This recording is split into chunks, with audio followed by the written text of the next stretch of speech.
Hello and welcome to In Our Community. My name is Emmy Apavio and I'm here today with Cristine Mincheff. Cristine is a Third Order Franciscan and we're going to talk today about simple living. So hello Cristine and welcome. Hi, thank you. How are you doing today? Pretty good.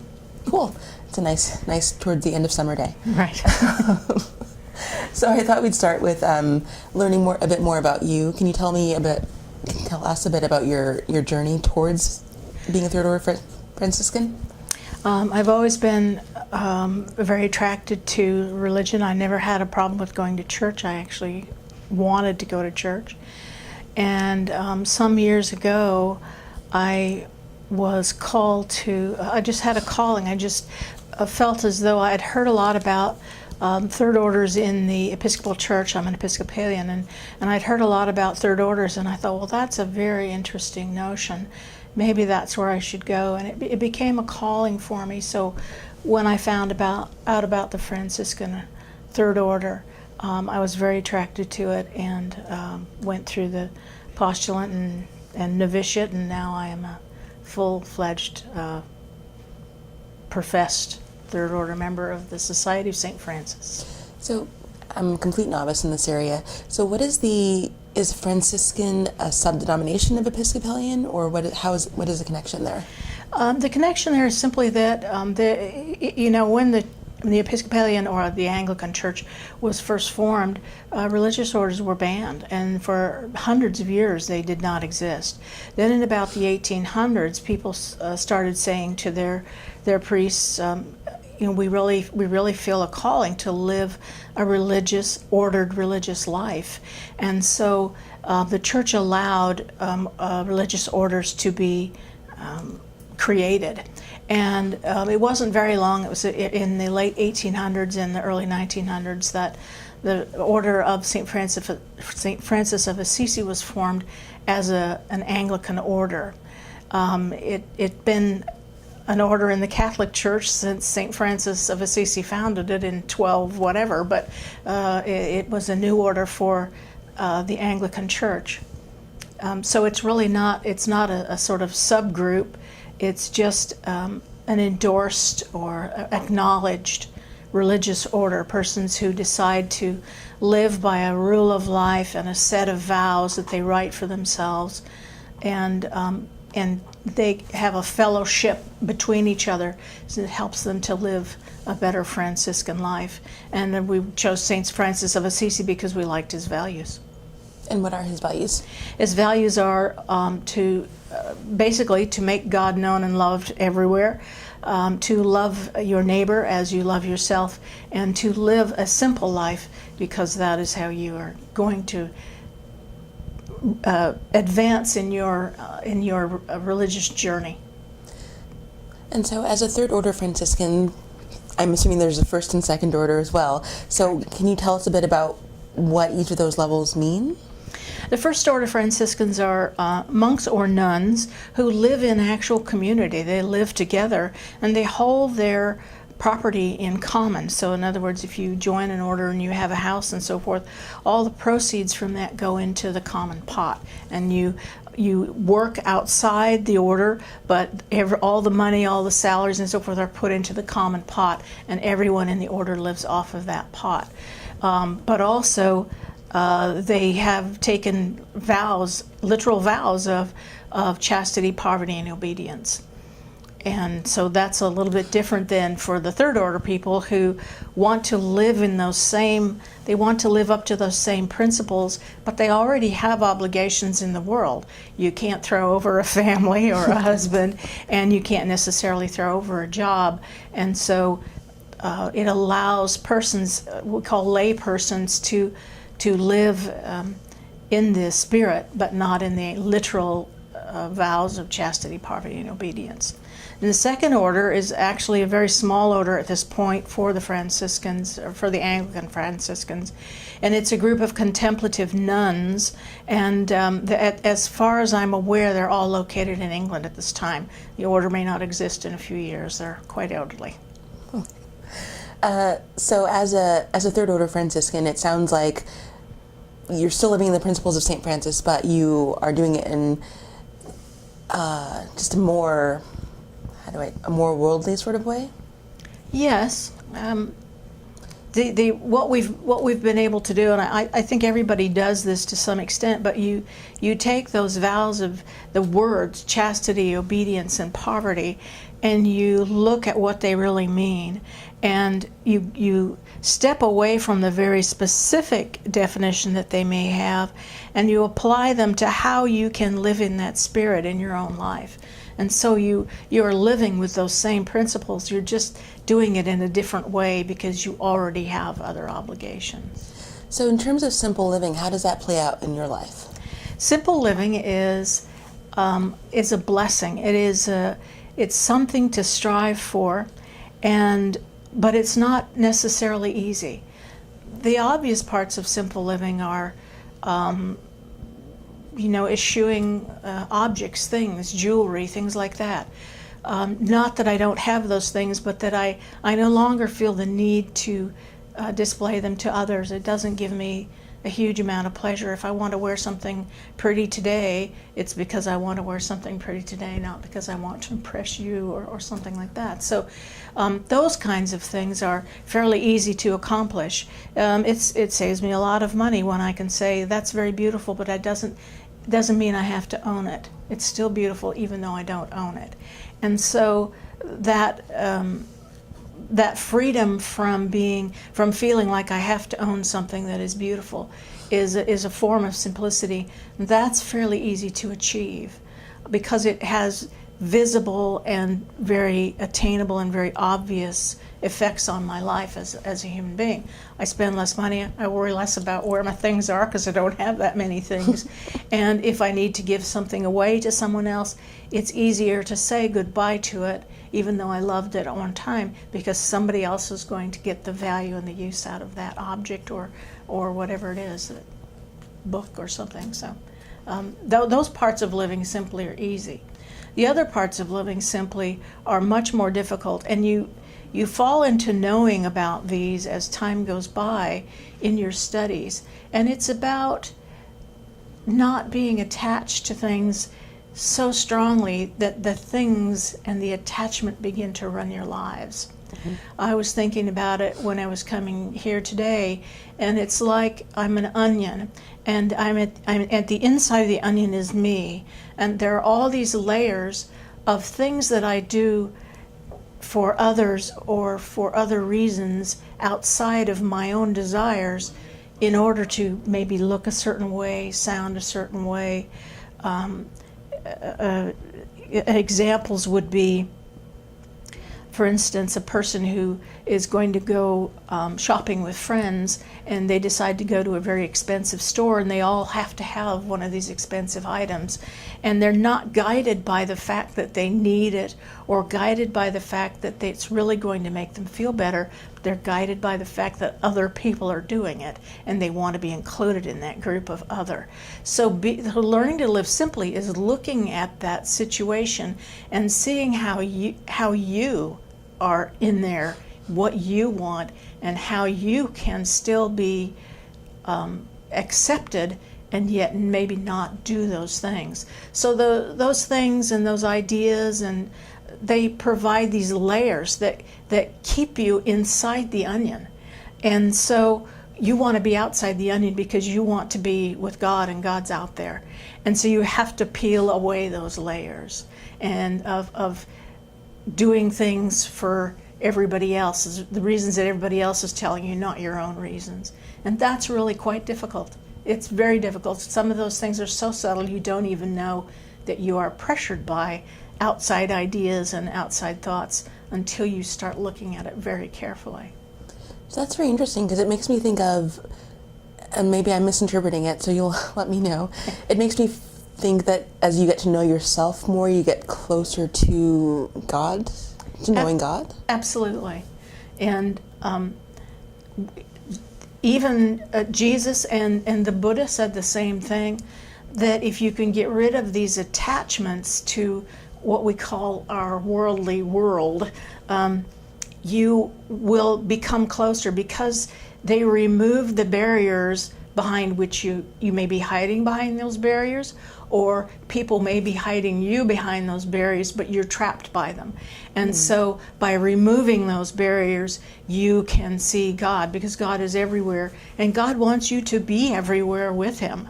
And so removing those layers is certainly an important part of a spiritual growth. So may I ask, when you do find yourself challenged, when you feel as if you, I'm not sure how to phrase this, but when you feel as if the layers of your onion are a little too tough, how do you handle those challenges? Well, sometimes you have to background look the other side of the onion and say, I can't deal with that one today. That one's really tough. And that's true. You have days, I have days when I feel that I say, oh gosh, I thought I got rid of that, little obsession or whatever, and here it is back again. And so you do your work and you get rid of it again. So it's a constant process. It's never done. And you said that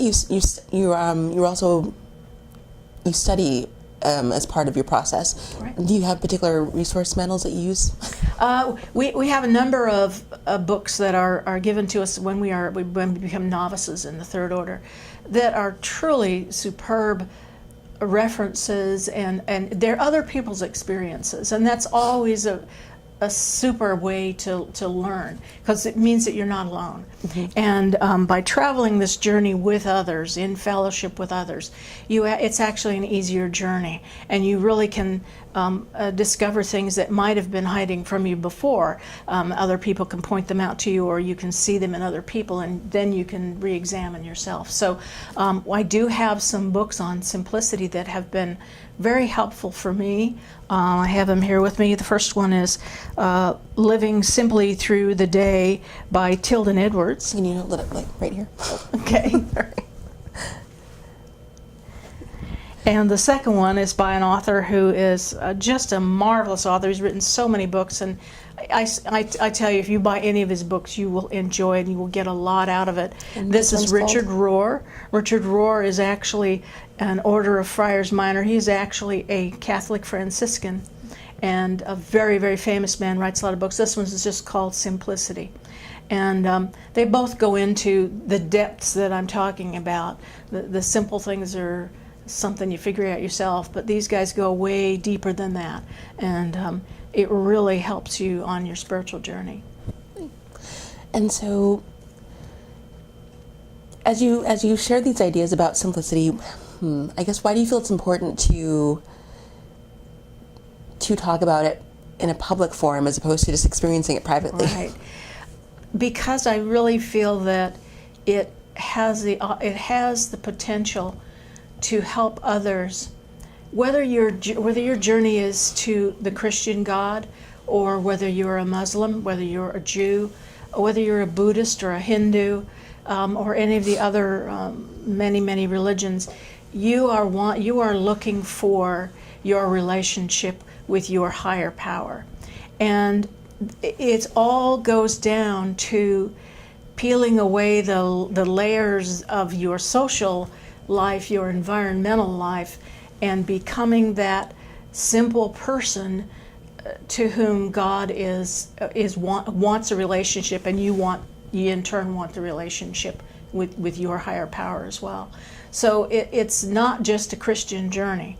It's a journey that I think everybody should take, and I encourage people to look into taking this journey. It really, like I said, whether you're a Christian or a Muslim or a Jew or whatever you are, you're going to find out so much about yourself and about others and about the world.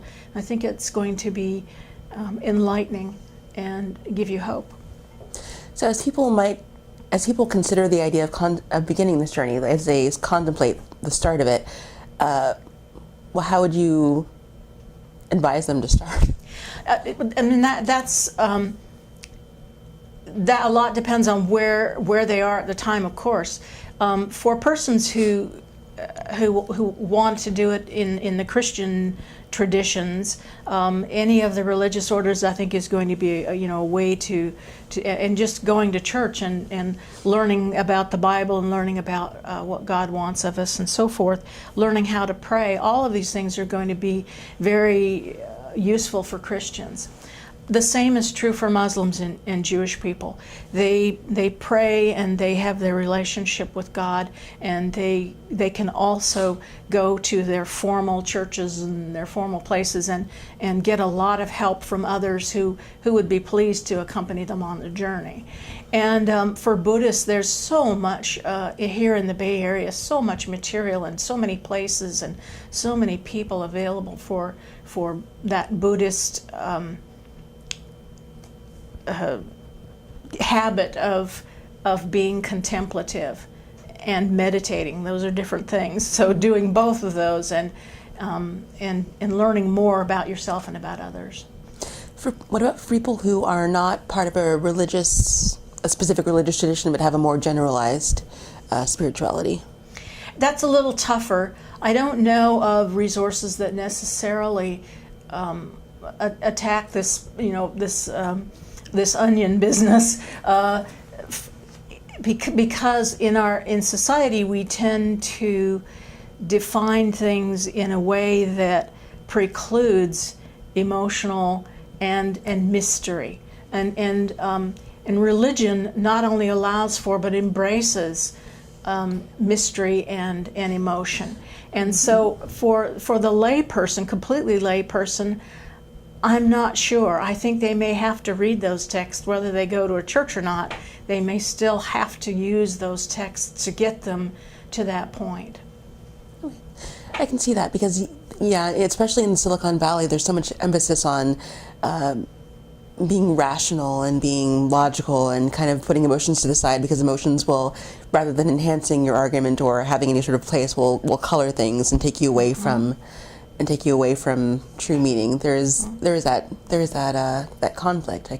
Now that you've said it, I can actually, yeah, that makes a lot of sense. Yeah, the scientific mind wants to measure and to prove and to have black and white areas, and the spiritual mind says there's more than that, and so that can be a conflict for a lot of people. So do you find that, are you from the Bay Area? No, actually, I'm from the Midwest. Oh, okay.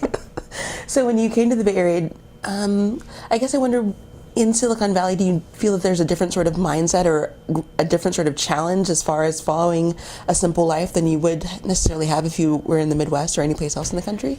I think because it's a very affluent area on the Main, it makes it very difficult. Those layers are very subtle, and sometimes they, like I said, they'll climb back on the onion and you don't know they're there. So yes, it's very difficult actually. I think it would be easier if you lived in a more isolated community that wasn't so tied up with, which clothes you're wearing and which place you're eating at and which car you're driving and all of those things. And for a lot of the Bay Area, that's a big portion of how they make their decisions, is how's it going to look to other people. And so all I'm saying is that that's not what's important. It's how it feels to you, and whether you're happy with it, and whether it makes you feel right. Sometimes we're doing things that really don't make us feel right, but we're not willing to admit that because we want to be part of a group. That makes sense. So as you say that, it made me think about sometimes when I'm listening to conversations that religious people have, there's, as opposed to that being just a secular concern, I don't know if that's the right word, but sometimes it's also a concern within the church community, where they sometimes feel constrained by the church community they're in because they are worried about what their church members will think about them. So as a person who's been involved with organized religion, how do you tackle that? That's a really good question, and part of that's my personality. I always ask questions. If you tell me that something works a certain way, I'm always going to find that place where it doesn't work that way. That's just me, and I think that's made it much easier for me in the religious environment to say, well, I'm okay here, but I have these questions. I'm going to ask those. I may do it privately, or I may do it in another group of people, but I'm able to sort of juggle all of these things because I have that kind of a mind. But you're absolutely right. Persons who don't have that kind of a mind, who don't question things, and who don't, it may be tougher for them. And I hadn't thought of that, so I don't know what to tell them. Okay, so getting back to your path of simplicity, so living in the Bay Area where everything is kind of, there's a certain level of image consciousness that's just kind of built into the fabric of things. When you started on your pathway, were you living in a city? Did you have to move out to a slightly more remote area yourself, or just how did you begin to approach that part of it? Not the mental part, but the actual physical. Physically, I live in San Carlos, and I started out in San Jose, and it's really, I guess I'm not so worried about about where I'm living, but how I'm living. So I don't own a home, I don't have a new car, and I don't feel a need for those things. I've been able to realize that that's not what's going to make me happy. Sure, I'd be more comfortable in my own home, but I survive perfectly well in an apartment, and I get to do all the things that I want to do and so forth. So it's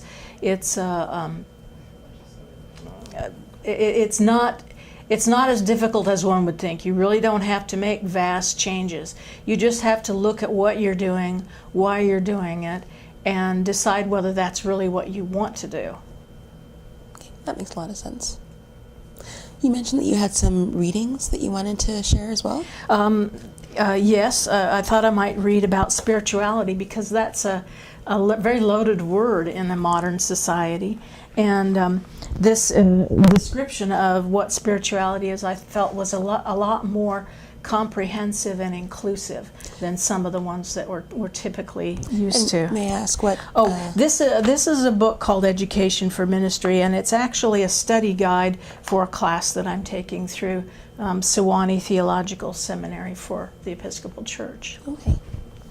So the writer of this is Urban Holmes, the third, who used to be the dean of the theological school at Sewanee. And this is what he has to say about defining spirituality. I'm defining spirituality as 1, a human capacity for relationship; 2, with that which transcends sense phenomena, meaning you can't measure it. This relationship, 3, is perceived by the subject as an expanded or heightened consciousness independent of the subject's efforts. And it is 4, given substance in the historical setting and exhibits itself in creative action in the world. So it really opens up spirituality to pretty much anybody. So when you first read that, what did you take from it initially? That all of us are spiritual creatures. We sort of pick on people, say, well, that person's really spiritual, she prays a lot. It's not about praying, it's not about even going to church. It's about being a person who is willing to enter that relationship with something which is mysterious and beyond yourself. And then so this is, I don't know if this is going to be a good question, but when you first read the quote, you had an initial impression of it. Now that you've mulled it over more, do you find that you are getting more from it, or getting different things from the concept? It's yes. Excuse me. As I read more into not only this article but a lot of other things, I'm finding that mystery and that relationship, those are things that we all seek. And the understanding the mystery and accepting the mystery is a difficult part for some people. But seeking it and seeking that relationship with something outside of ourselves seems to be almost a condition of being a human. We don't live readily on our own. People don't readily exist totally alone and self-sufficient. We do need others, and we do need relationship with others. And so it's learning that and applying that to how I deal with people around me and friends and persons I don't like, and all those things. It all comes down to that basic need to have a relationship with others. So then, going back to when you were talking about how the how people might go shopping and they might buy things not because they want or need them necessarily, but just because they want to fit in. Right. How does your life, your simple living philosophy, play into the relationships that you have or create? Well, basically, I guess if I was in a group of people that were treating me poorly because I wasn't dressed right, I'd be out searching for new friends. That's not. We tend to gravitate and to stick with people with whom we can develop that relationship and with whom we can feel comfortable, even on days when we're, not feeling very good about things, and on days when we're feeling truly excellent about everything. On days when we're looking great and on days when we're looking poor. It's in the circle of people that you deal with, and the group values that you have, not only your individual values but the group values that you have, that defines the group that you're going to be comfortable with. And if you're not comfortable with that group, it's time to find a new group. So if people want to find out more about simple living, do you have any resources or websites that you might suggest? As far as simple living, the Center for it's Richard Rohr's Center in New Mexico, cac.org, and Center for Action and Contemplation, I think it's called. And that is such a wonderful resource for different books, not only by Richard Rohr, but by many other very famous authors, about the human condition and about how we feel and think and express ourselves, etc. Very good site. And then also, if you're interested in the Third Order specifically, we have a site, tssf.org, and you'll be able to find out more about the Franciscans on that site. Okay. Well, thank you so much. Thank you. Thank you to Cristine Mincheff. Thank you for watching. This has been In Our Community. My name is Emmy Apabio. We'll see you next time.